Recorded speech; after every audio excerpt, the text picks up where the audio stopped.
Welcome back to Something for That Ass podcast. I'm Brooklyn. And I'm Lena Love, and we are your hostess with the mostest. We are. We just got new plushies. Our podcast producer gave us these.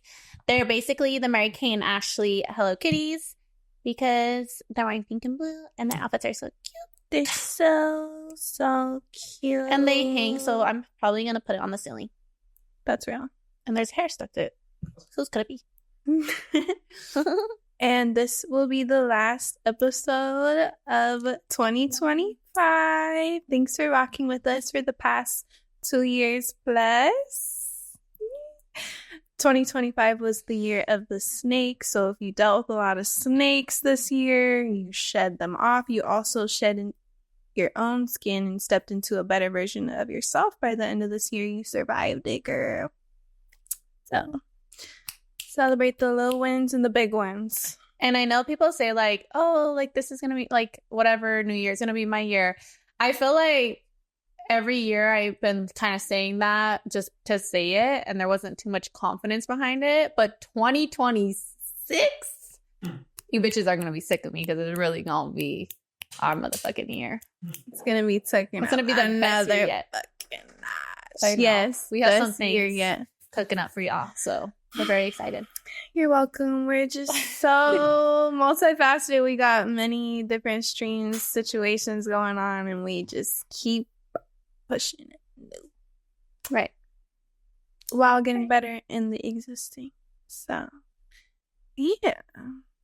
Happy New Year. I don't celebrate the New Year until spring equinox, March, Aries season. But I will take into account that the numbers are going to be changing, and this episode is dropping on New Year's Eve, so.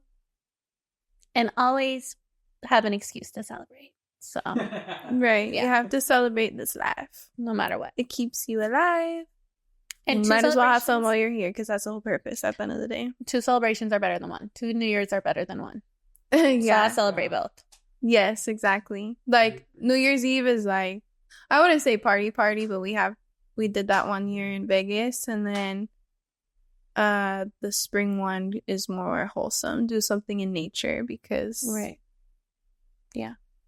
Y'all need to care about Mother Earth more. You're scaring me. You guys are scaring me. But we're not gonna get into that in this episode.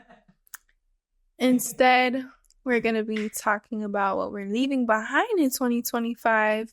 But just to give y'all a little update.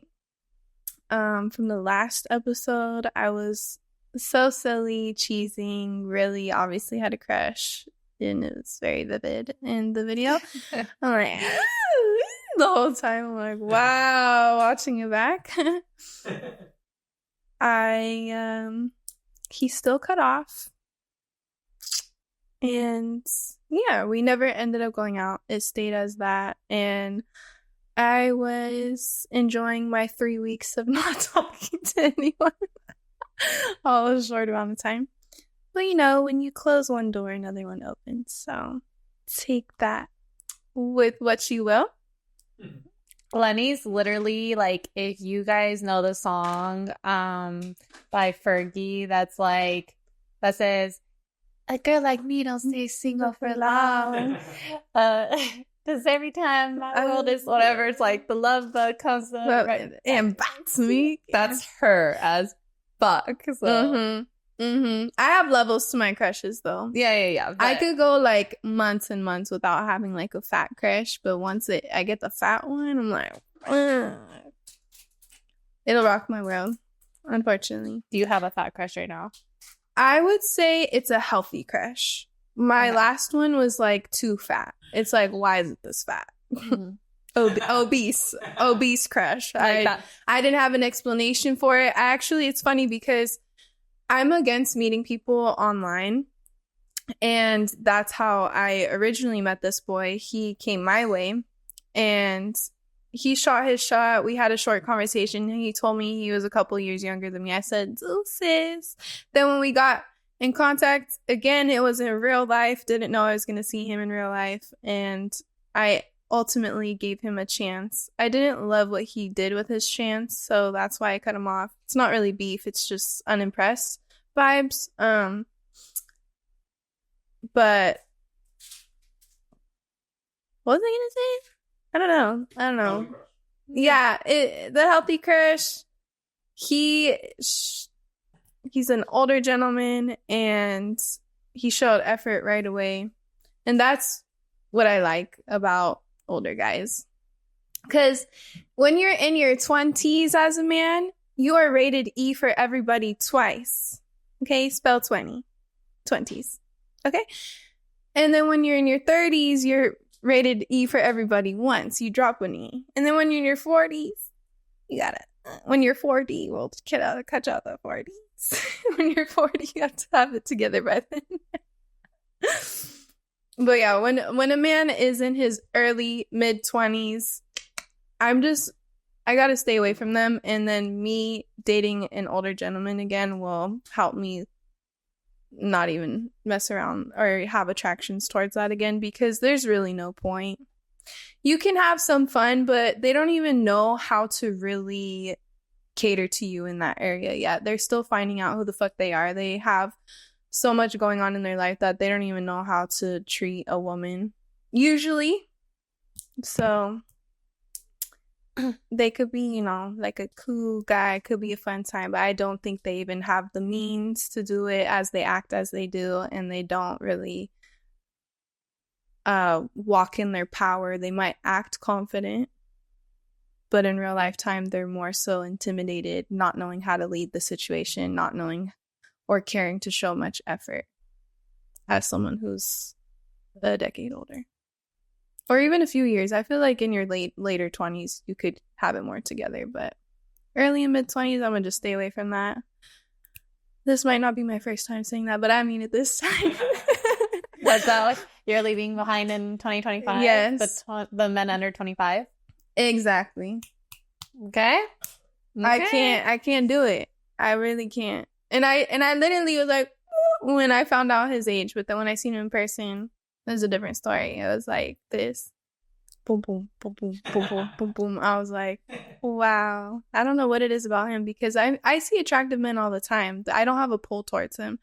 For some godforsaken reason, I had a really strong pull towards this guy. So I had to cut him off because I knew I was already starting to get obsessive. I was already feeling too much without anything going on. So for my own well-being, I had to cut him off, because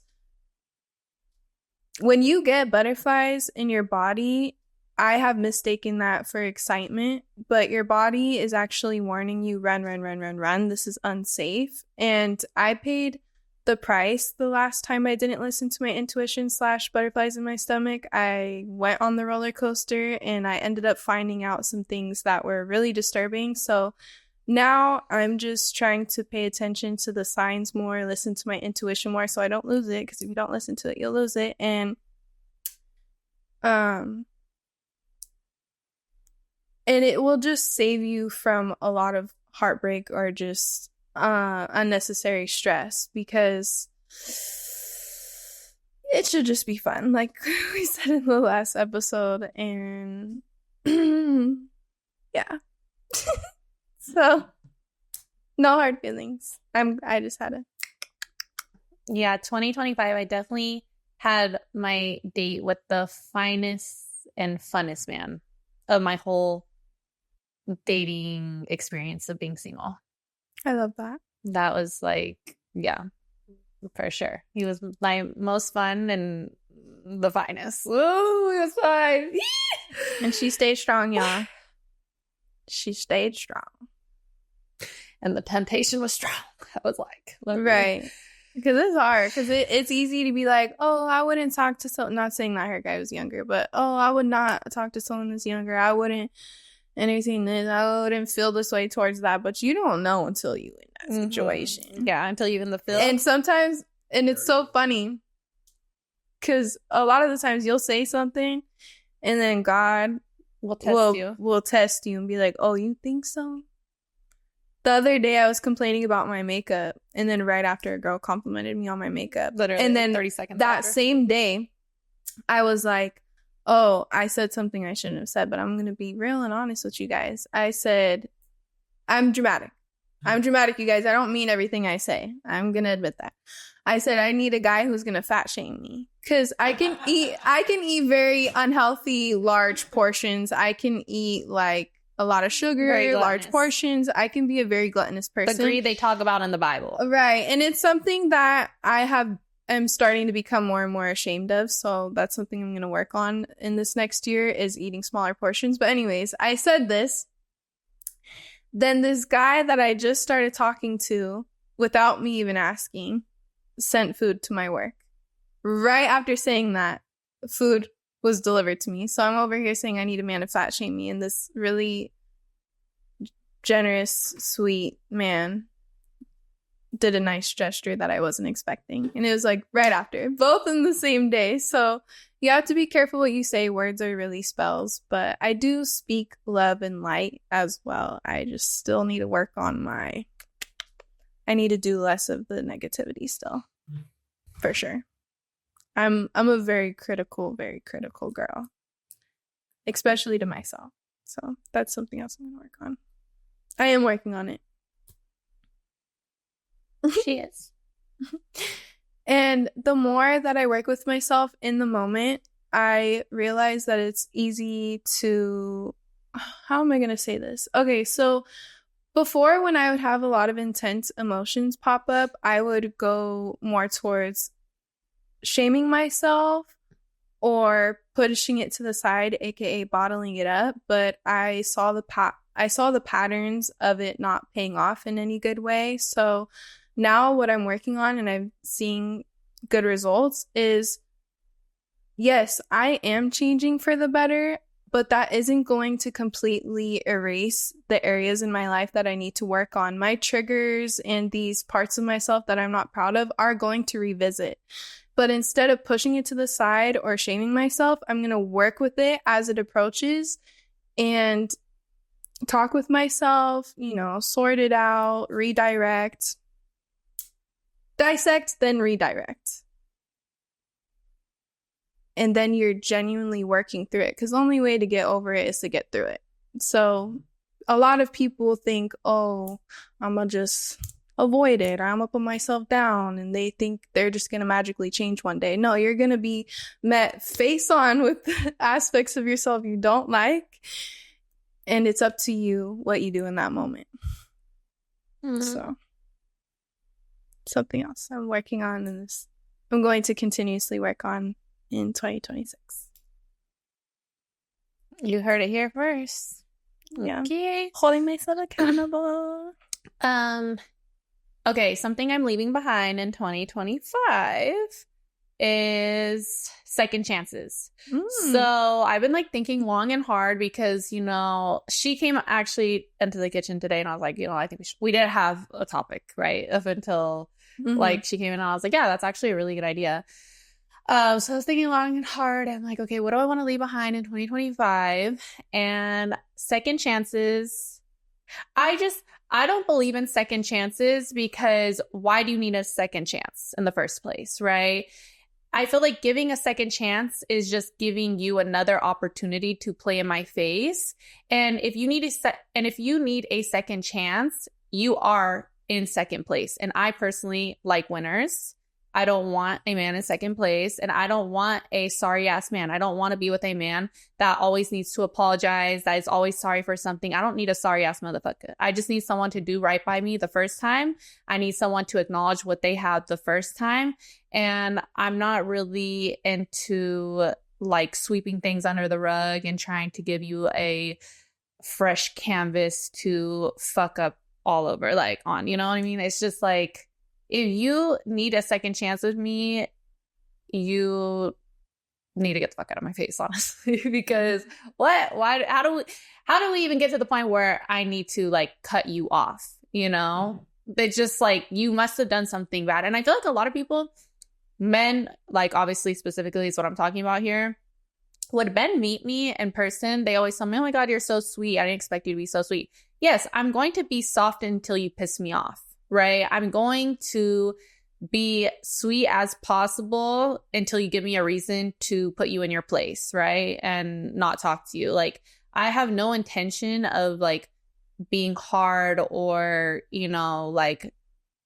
putting being like on 10 with you when I don't know you. Like, you shouldn't even be provoking those type of emotions out of me. If you're provoking that type of negative emotion out of me, you need to get away from me because you're not good for me, you know? So I feel like a lot of men, like, they see me talking online and they just think I'm just like that all the time. No, I know how to get a message across. I know how to get people to engage with what I'm saying, but I don't need to be hard with the man I'm with, right? I need to be like chilling, cool. I need to be myself. And not that I'm not myself when I'm spreading these messages online, but I also know like delivery is everything. A lot of people don't like my delivery, but I know I'm not going to get people to engage when I'm just like, oh, you know, that's like, you know, you got to say things with your chest if you want people to hear what you got to say. So I do that. And that's also like very much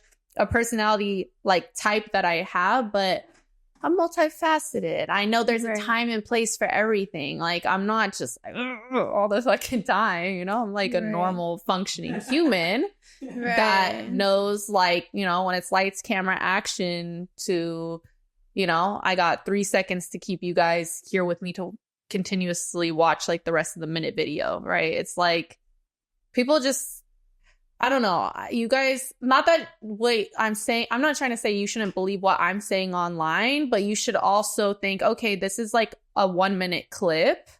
This isn't this person's whole like identity, right? It's kind of like when a actor plays in a movie, that character can hold some of the personality traits of that person in real life time. That's why they're able to act this character really well, but that doesn't mean that's how they move in their everyday life. Right. Yeah. Like, she has people passion. Get, like, actually upset at they're like, I don't like that. Yes. Yeah. Like, she has passion. She says things with her chest, but she's not constantly moving around just ready to yell at every man. She actually doesn't want to yell at every man. And if you as a man really get off on women being upset with you, you need to take a break from dating and do some inner healing. Because if you're just constantly feeling like the only way I'm going to feel love is if I get some negative attention from a woman of her telling me I'm a piece of shit, then you got some work to do. Instead of fixing your fingers to write a hate comment, you should fix your fingers to write in a journal. Yes.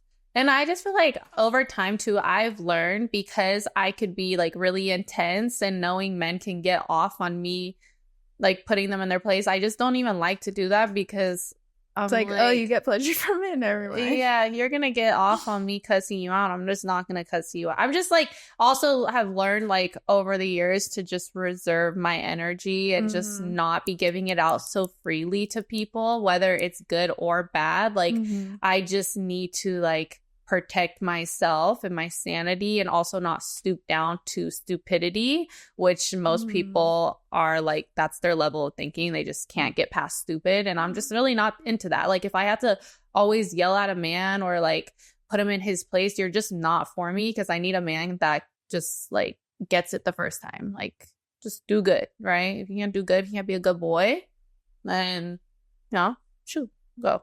No. I don't want to have to put like a shock collar on my fucking man. Just be a good boy. Just be a good boy without discipline. Just be a good boy because you want to be a good boy. Thank you. So, yeah. That was a good one. I'm leaving that. I'm like, because I definitely given not just second chances, but I given like 48,000 chances to one person. And you wouldn't think that, but she's a human. So, like, clean slate, like with these moving forward, no. Right. Ain't no one ever did good with a second chance. They show every time a man gets a second chance, he just uses it to prove to you that you're still as weak as you were when you first met him. That's the only thing that comes out of second chances. Leave these men where they're weird at the first fucking time. Every time.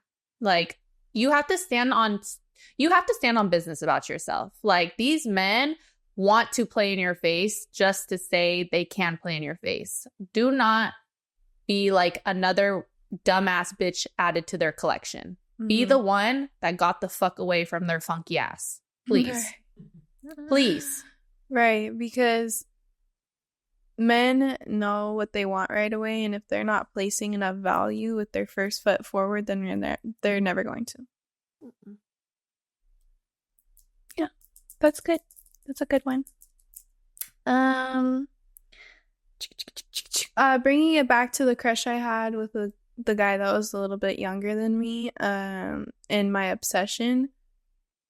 It's so embarrassing, but I'm gonna be honest. I look up to my sister, and one of her advices is just stay busy. And I do completely abide by that. And because I felt these unnatural feelings arising, I was trying to keep myself even more busy. But then I realized no matter what I was doing, I just kept thinking about this guy.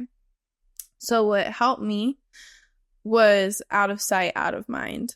I was constantly like checking for him. I was just, I'm on D&D, but I was checking my text messages to see if one of them came through. But then I just had to start intentionally every day being like, I'm not going to check. I'm going to unfollow, and I'm going to let it be, because when you're constantly like checking for them, it's going to add to your thinking about them, and I'm trying to think about them less. So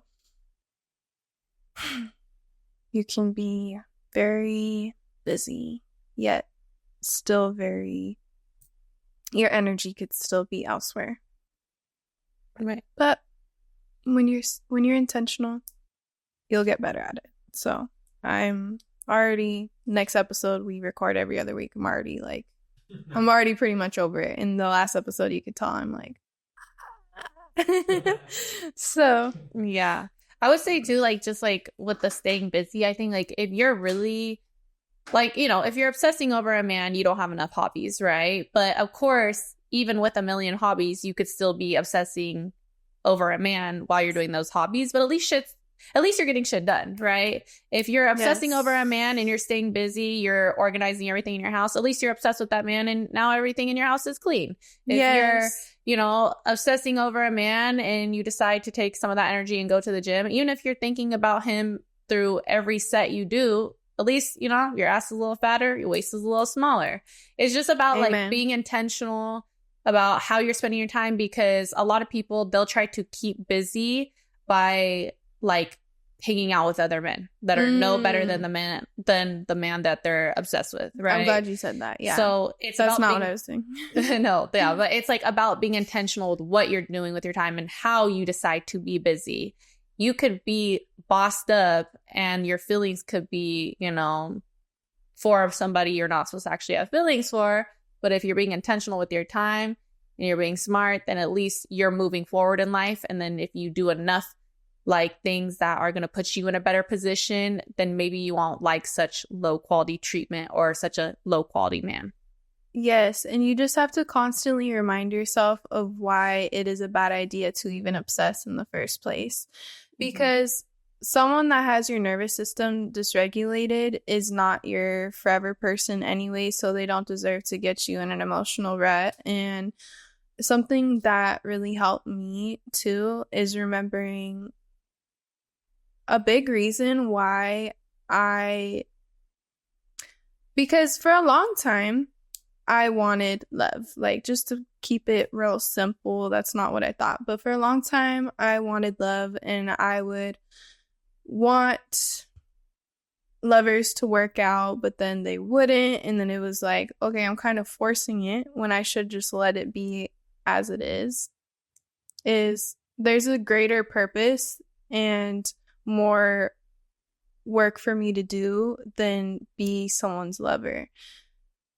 Because when you're someone's lover, you're just, whether it's healthy or not, your energy goes so much to them, and you're not really able to live in your purpose if you have a lot of work to do for society or whatever your mission in life is. That might be the reason why nothing has worked out for real.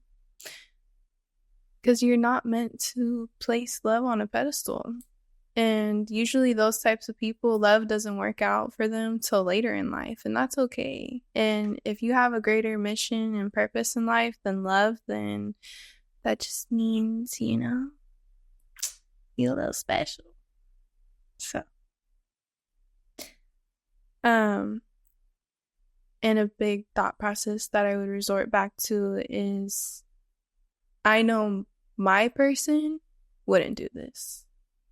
I know my person would come XYZ about me, instead of letting too much time go by, not placing enough effort, trying to make me jealous.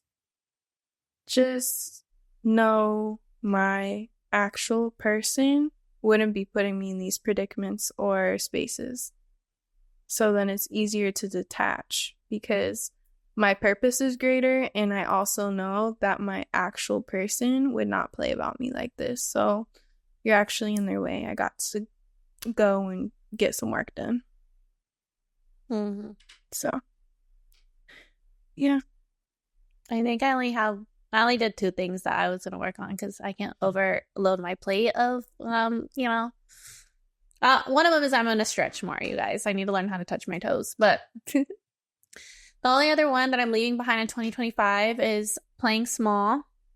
I feel like people think I really pop my shit online and stuff. And I do, but there's so much also that I hold back, because, people don't understand, like, how much, like, bravery it takes to be your true authentic self online and let people pick you the fuck apart, especially too when you're someone like me, which is very controversial, because I feel like I don't have the most common, like, thoughts. I have, a lot of people obviously agree with me and stuff, but I just feel like my way of thinking is just not, like, the norm, and I say the things out loud.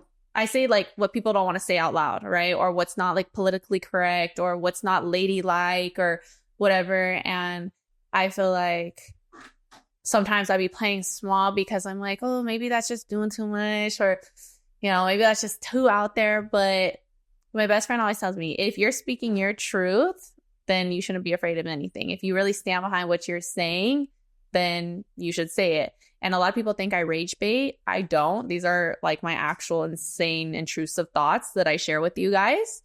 And I think also, like, there's been a lot of times where I'm like, okay, yeah, I'll do, like, someone wants me to show up for X amount of money. Okay, yeah, I mean, it's not that much, but whatever. It's like, but I'm like, you know what? No. Actually, the price is going up, like, all the fucking way up, and I'm adding tax on it. And, because, like, I deserve it. I feel like I've put so much, like, out there. I put so much energy. Like, when I do my little car talking videos, all that, like, I'm really getting in the motherfucking booth, right? And it's just like, y'all not over, y'all just the consumers. Like, I'm the creator. I'm putting my energy into it. And I'm also, it's not just like, oh, it's done. Like, now I'm getting feedback. And if anyone that says they don't give a fuck about what, like, the comments are, I would say 99% of them are lying, and the other 1% has mastered some crazy, like, art of, I don't know if it's detachment or just, like, I don't even know what that is, but that is on a level, I aspire to be. But if I'm being real, it takes a lot, like, just even making it, posting it, and the after effects, it's a lot. And then people don't realize too, like, you're still talking to a human at the end of the day. Me, I'm not calling out individual people. You guys are telling on yourself, right? If it applies and you guys get upset in the comment section, you're telling on yourself. I'm never, like, on some big bully shit where I'm like, this person, this, da, da, da. No,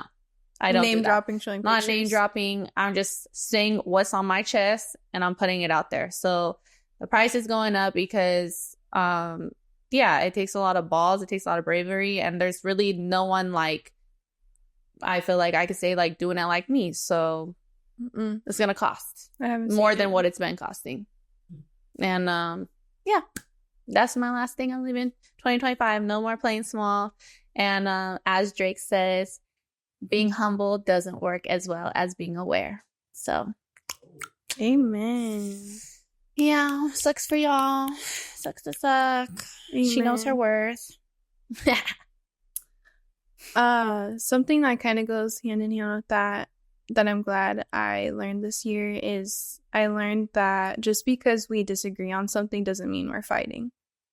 Because Mm-hmm. I felt very, and I'm still working on my throat chakra, but I just felt very, you know, not prone to confrontation or really speaking my complete truth and being scared of hurting people's feelings or, oh, this is going to start a fight. I don't want it to be a fight.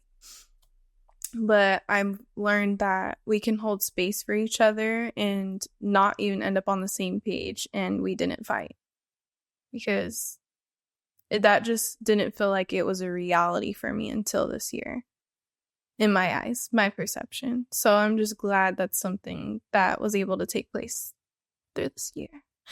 But speaking of craft, because she brought up her getting in the booth, I feel like I am a creative person, and the people that I attract romantically often will mirror me. So I often am attracted to people that are also creatives in different ways. And something that I get frustrated with is I will see people with a lot of talent really hold back and they don't pour into their craft, knowing that they have a lot of passion towards something and they hardly touch it, maybe once or twice a year, whatever the case is. Or maybe you're doing something and no one even knows because you're scared of other people's insights. And I understand that is scary, but it's better to take a chance on yourself instead of thinking one day, what if?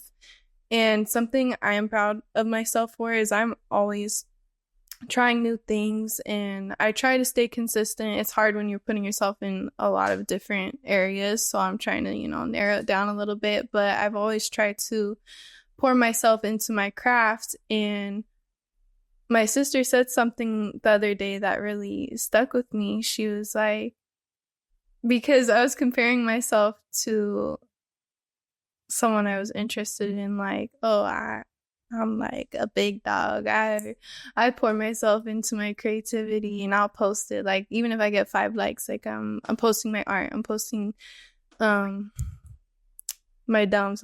Now I'm doing cooking videos. I've been consistent with the podcast as well. Like, I'm staying consistent, and this person isn't. You're not. And she's like, yeah. And how do you expect them to be loyal to you if they can't even be loyal to their craft? And I was like, psh. That was very eye-opening for me, because it is a turnoff seeing someone harness a lot of creativity in an area and they just don't pour into it. But it also makes sense why they can't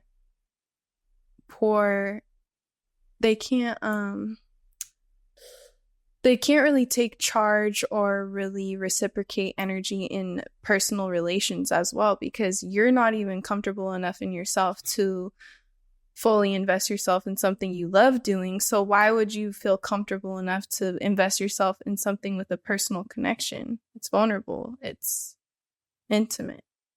And for me, a turnoff. It is a turnoff.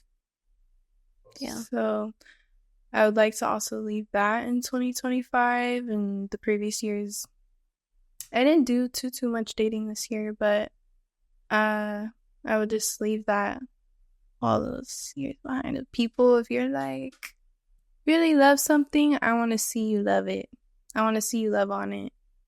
Like, for me, it makes me happy that my sister loves what she's doing. She's blowing up. It's paying off,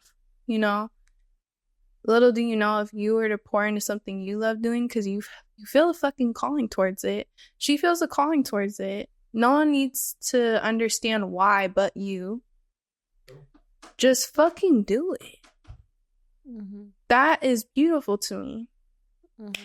Just take a chance on yourself. And yeah, you might fucking suck in the beginning, or maybe you don't, but you're never gonna know. And if you suck, oh well. If you still love it, do it more and more anyways, and you're gonna progressively get better. Mm-hmm. It's a win-win. Mm-hmm. You're doing something you love and you're gonna continuously get better at it, and you'll see how the stars will align and opportunities will show and blessings will grow. if you just take a chance on yourself. Mm-hmm. Yeah. And like, not that I personally was like, when I say like water myself, like not like putting my full self out there, I've never been at a stance of like, oh, I'm not going to do this because I don't want men to think I'm crazy. Because I'll have people like fake concerned about like, what about your dating life? Like you post all this stuff, you're going to scare off a good man. You know, like I get that a lot. Like people will try to act fake concerned and act like I'm concerned that you're not going to get a good man because you run your mouth on the internet. And my thing is, I don't ever want to have to water myself down for a man to accept me. If I like it, that person that I'm with should absolutely love it. You know, like they should want me to express myself fully, whether that's how I talk to people, how I dress, how I carry myself, period. Like you should just love everything about me, how Ice-T loves Coco, right? You see that relationship, they're happy as fuck. And you know why they're happy as fuck? Because Coco's a badass bitch. And you know who loves that she's a badass bitch? Ice-T. If you're not going to be Ice-T, baby, I don't want you. If you're not going to take my thirst traps for me, I don't want you. I can find common ground. I can, you know, hear someone out. Okay, I don't really feel like this is that respectful. Okay, we can find common ground. But if I have to change who I am to make you like me or to make you comfortable, we are clearly not a match. And that's okay. But go get who you really want to be with, who makes you feel man enough, right? I'm going to be here doing what I do best. And that's speaking my truth, dressing the way I want to, living life the way I want to live my life. Because guess what? It's my life and you should live yours. Like, amen. It's just, amen. If I scare off a man, why the fuck would I want him? I don't want no pussy. No pussy ass. I want a man that sees me and is like, damn, she's kind of crazy. And I really like that. I'm into insane personality types. We should go together. We go together. You know, that's how it should be. Not like, oh my God, like this girl, she's intimidating. Like, obviously I'm not intimidating enough if you over here talking to me. You know, give me some pointers. What do I got to do to really scare you off? I like men that I could just be my true insane self around and don't get scared. Like, that's my type. That's my type of man. Like, I'm impressed with you that I could just tell you my most intrusive thoughts and you're like getting a hard on. You know, that's my type right there. Yeah, and they're out there. I'm sorry. And they're out there. I'm sorry you're too pussy to fit the fucking description. Yes. And people be like, you know, this girl's never gonna get a man. No one's ever gonna do nice stuff for her. I know, like, you guys try to like cope and tell yourselves that, but right. It's these so men over here, like, they're begging for a chance. They really love it. And I've had some really nice stuff done for me. I can second that. Some got full access, some none at all. You know? Not even a fucking kiss. Not even a kiss. I've had both ends of the spectrum. I've had men like really ball out and fucking and press me and do crazy stuff. Got nothing. I've had motherfuckers that I put it on and we was just crazy together and I got my way every time because, I mean, let's be real. We know who wears the pants. It's me. It's me. And I just need a man that loves that. I love me a submissive man. I love me a good boy. You know, I do believe women should be in charge.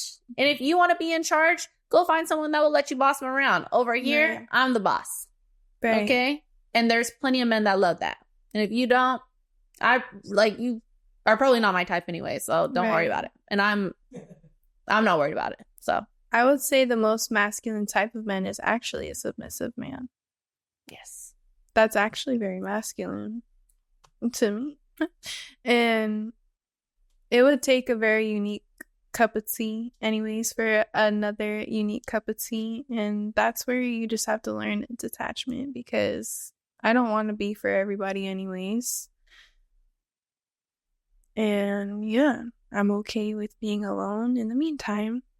And yeah, I'll just end it with saying I love seeing a man display effort right away, and I love when they don't feel too demasculated to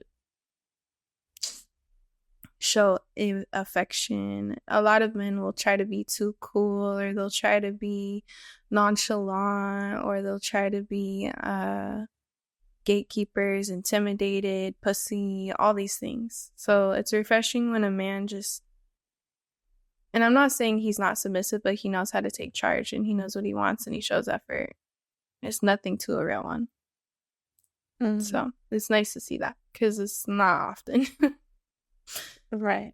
So, and the last thing that I will say is that, like, this whole thing of, like, I'm such a man hater. The only man I really need to love is my man. The rest of y'all, nice for what? Why do I gotta be nice to you? Who the fuck are you? Who are you? Are you doing anything for me? Are you paying my bills?